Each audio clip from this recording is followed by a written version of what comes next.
वन्दे वानरनारसिंहखगराट् क्रोडाश्ववक्राञ्चितम्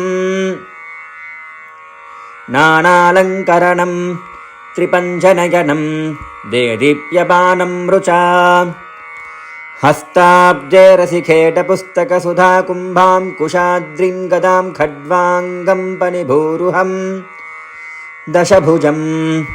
सर्वारिगर्वापहम् वन्दे वानरनारसिंहखगराट् क्रोडाश्ववक्राञ्चितं नानालङ्करणं त्रिपञ्चनयनं देदीप्यमानं रुचा हस्ताब्जे रसिकेटपुस्तकसुधाकुम्भां